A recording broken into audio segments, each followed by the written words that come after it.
चलो अब इस वीडियो में हम लोग क्वेश्चन आंसर कर लेते हैं। 9वां पाठ आपको समझ में आ गया होगा, रज्जब चाचा, है ना?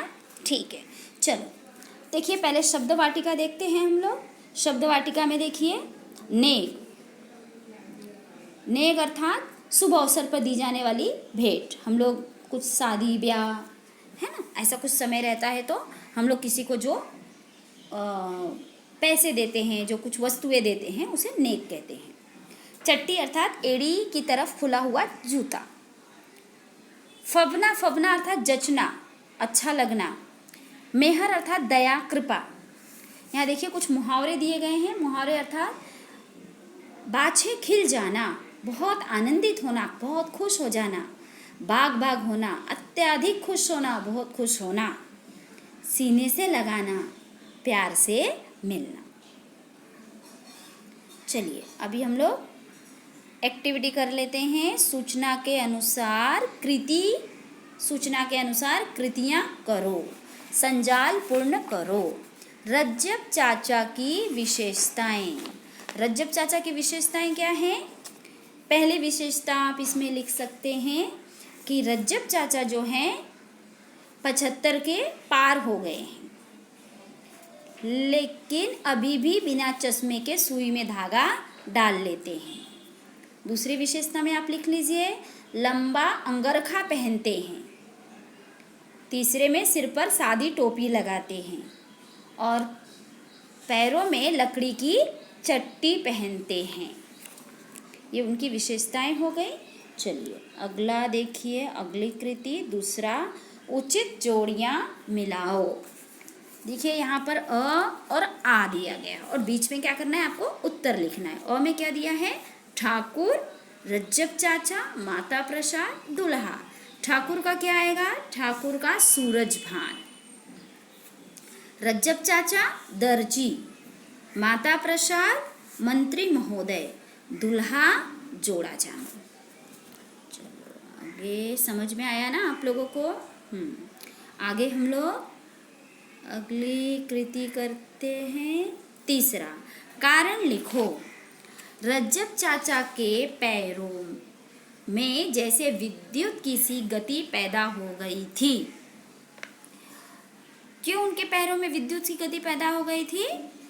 रज्जब चाचा पोती के विवाह के कामकाज को लेकर बहुत व्यस्त थे, इसलिए उनके पैरों में विद्युत सी गति पैदा हो गई थी। ठीक है, दूसरा देखो, रज्जब चाचा का गांव में अकेले होने का अनुभव न करना, क्योंकि पूरे गांव को अपना कुनबा और पूरे गांव के धर्म को अपना मजहब मानते थे।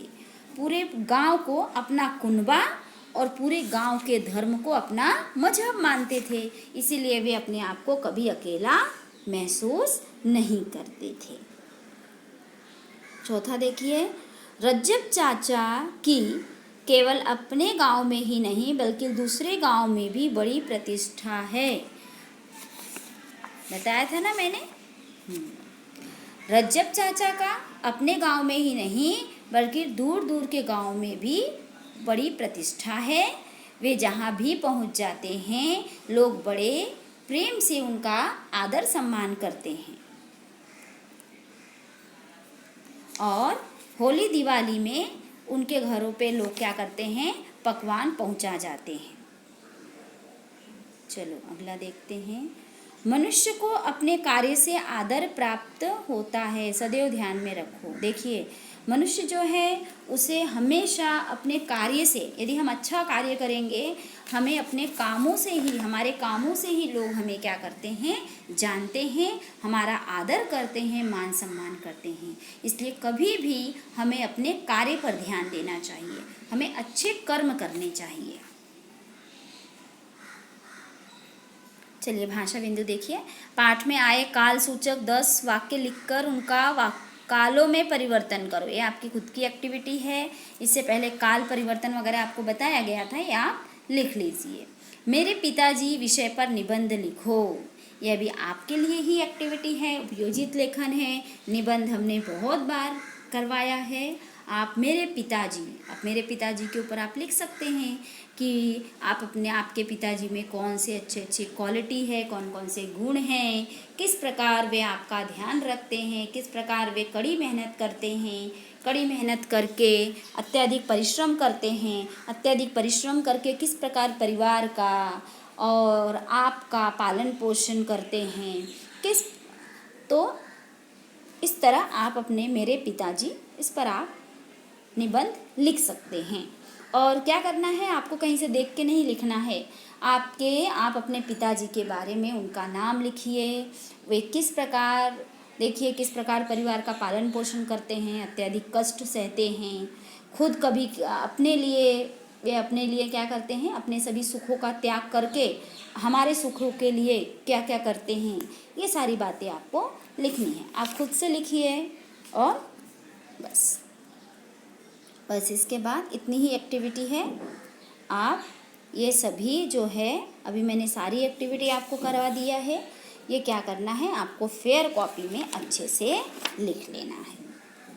धन्यवाद।